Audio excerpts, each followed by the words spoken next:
Hi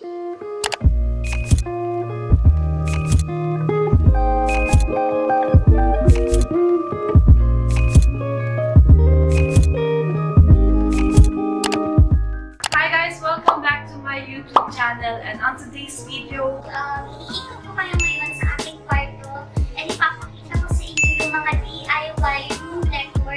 so kung interesado ka, pagpasok natin ng kwarto, ito, pinto kagad ng CR sa side na to. Dati nandito yung full-length mirror ko, pero nilipat ko na siya. Pinalitan ko siya nito. Kakakabit ko lang nito recently, kaya wala pa siyang masyadong laman. Nilagay ko lang ito, nakita ko sa labas, positive vibes only. Ito yung voucher from Nilaholics, sa Bio Essence, and nilagay ko lang yung, pag nagtatest kayo ng perfume sa Victoria's Secret, yan yun, nilagay ko lang yan. Kita ko din sa inyo kung paano ko ginawa. Since hindi tayo makalabas, makakabili ng thumbtacks na may design, meron ako mga thumbtacks dito na plain lang. Sa is pwedeng nail polish. Yung gusto nyong kulay, ipinturahan nyo lang yung thumbtacks. And then the other way yung ginawa ko is yung washi tape. Lagay lang natin yung thumbtacks. Tapos, of course, mas madali yung Q-tips. Pero wala kasi ako nail polish tape sa bahay. Tada! Thumbtacks na yan. Here, yung hindi nabubuksan na ilaw. Hindi pa napapalitan yung light bulb, kaya medyo madilim pa. So, ayan. On this side naman, meron tayong plants. Isang fake, isang tunay.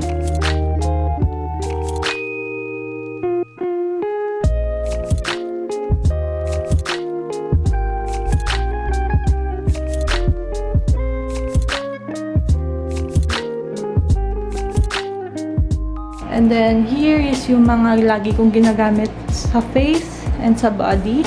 Ginamit ulit natin to as organizer. On this row naman, cotton balls, and then ibang stuff pa like hairspray, and then lotions. On this side, meron tayong mga supplies. And dun sa last is yung ating pangbuhok. And then, ito yung extra slippers ko. So, dito nakasabit ang ating tuwalya. Hindi yung ganyan kaayos. Minsan, maraming nakasabit din sa ano. So, ayan. Makikita kagad natin dito is yung madami tayong cabinet. Medyo malaki tong cabinet na to. So, binabala ko nga paalis na lang kahit yung kalahati. Pero kasi dyan nakatago karamihan ng kalat natin. Kaya wala masyadong gamit dito sa labas. Ito naman is yung mga bags. Meron tayo ditong laptop. Wala akong table. So, dyan ako nag-edit. Ito, nakita ko lang to sa storage nung isang araw. And then, natuwa ako. So, parang, paano ba natin? Ayan o. Libre siya sa chocolate. Hindi rin siya kain ng space kasi kung kailan mo lang siya gagamitin, dun lang. Pero pag hindi mo na siya kailangan, you can always put it sa isang gilid. Andiyan ang ating mirror. And on this side, books. Meron tayo accessory drawer. And then yung mga perfumes. Fake plants. Andito ang ating Bluetooth speaker. In stocks na camera. Hindi ko na iisa-isahin itong drawer na to. Pero on the third drawer, andito nakalagay yung mga hindi ko masyadong ginagamit, tsaka mga napaglumaan na wallets, pouches. So, ayan. Bed. Normal lang. Sa ilalim ng cam, akala mo wala, pero nandiyan nakatago. Itong lalagyan na to is pure swimsuits, tsaka pang swimming. Ito is yung mga cycling shorts, mga sando na bihirang gamitin. Yun lang. Meron tayong frame. Parehas siya ng design, pero yung isa black. Ito white, I think. Gusto kong palitan to. So, naghahanap ako ng pwedeng ilagay na frame pa dyan. Tapos, on this side, meron tayong mga Polaroid na pictures. Konti lang sila kasi yung iba nasa diary or journal ko. And ayoko silang alisin doon. Ito is yung mga walang lalagyan. So, bala ko siyang buuin. Mga ganyan. And on our last part, we have it here. Ginamit ulit natin to. Ito yung mga oils for the humidifier. Mga luma and then walang laman na meron. Perfume bottles. Another collection is yung mga tumbler. Hindi ko pa siya nagagamit pero bala ko siyang gamitin sa office pag na-lift na yung ECQ. On this side is yung mga accessories na everyday kong ginagamit pag napasok. So, ayan. I have a candy here and then eto, ginamit ulit natin. Patungan ng mga vitamins ko. And then eto, luma na siya. And, pero basag din. Kaya ginawa ko sa kanya is nilagyan ko na lang siya ng mga coins na hindi na napapapalitan sa money changer. Ayan. On this side, ang frame, lumang frame.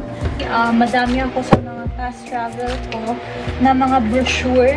Mahilig kasi akong manguha ng ganyan. Kailangan mo ng mga ganito. And then, luma.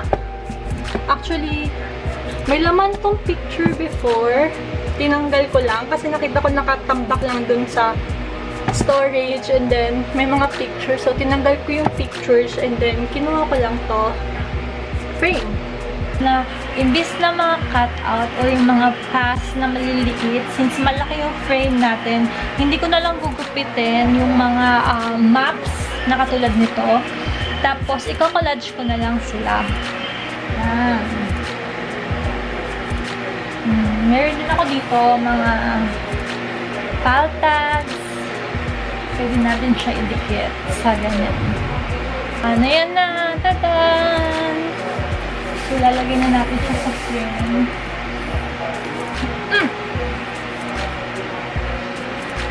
Wow. Okay, we're done! Next is this one. Parang board lang siya na pwede mo siyang kabitan ng kung ano-ano. Ito, marami kayong mabibili ito sa Daiso or sa mga Japan homes. Mura lang to, wala pang 100 pesos. So, ang ginamit ko dito, pwede nyo siyang lagyan ng mga accessories ninyo na nakasabit or ng mga Polaroid picture. Pero ako, ginamit ko siya as ito.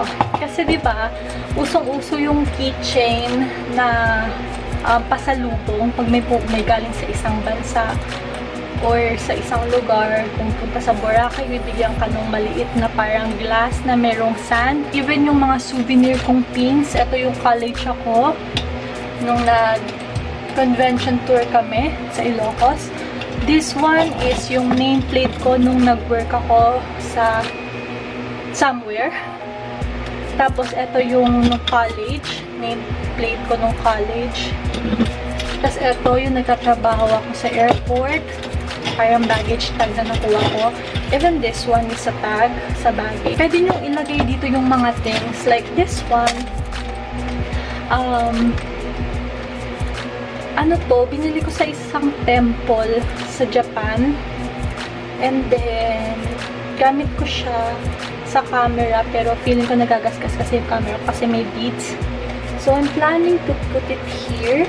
Tulad ng sabi ko, hindi lang gatong mga gamit ang pwede mong ilagay. Pero since ito yung gamit na madami ako, na nakatambak, ito yung sa tingin ko, pinaka the best na ilalagay ko sa board na ganito. So, ayan. On this side, another Ferrero na lalagyanan. Ginawa ko siyang parang frame na nakatayo. Yan. So, ganito ko siya ginawa. Dun sa lalagyanan ng Ferrero na chocolate, na like this one, yung likod yung gagamitin ko. Open mo lang siya. Ng ganyan.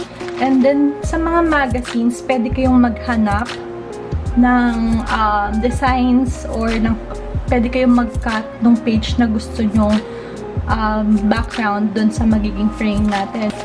Sinakto ko lang yung size niya dun sa box mismo. So, eto, lalagay lang natin siya dyan. Siya yung magiging background natin. Tapos, of course, you can use anything na gusto nyong, yung mga tinatreasure nyong gamit na gusto nyong i-display. Ang gagamitin ko for me is yung mga digicam na hindi na namin ginagamit.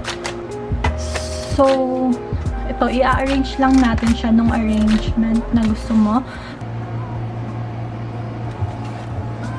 Old cameras. This one is balak kong isabit. Pero hindi ko siya isasabit doon. Hindi ko alam kung saan. Wala nang space yung kwarto ko. Wala nang space yung wall ng kwarto ko. And then tulad noon, ito, ginagamit ko din naman yung mga tumbler na binibili ko. And then, on this side, tin cans. Para to keep stuff. Gusto ko yung mga tin cans na ganyan. So, pag may time ako, sticker paper, papalitan ko lang to para mag-iba yung designs niya. This one, nandito yung mga charger ng camera. We have here the laptops and the iPads and other gadgets. Ito, mga bracelet, bangle bracelet dati na uso. And then, yung mga shades namin na hindi na masyadong ginagamit. Another Ferrero na lalagyanan and then other accessories. Sa drawer na to naman is tin cans, and then Ferrero na lalagyanan. Ito yung mga charger ng cellphone, and then yung mga tapes, scissors, nandiyan yung mga other stuff, nail cutters, nandiyan. So, ayun lang for this room tour.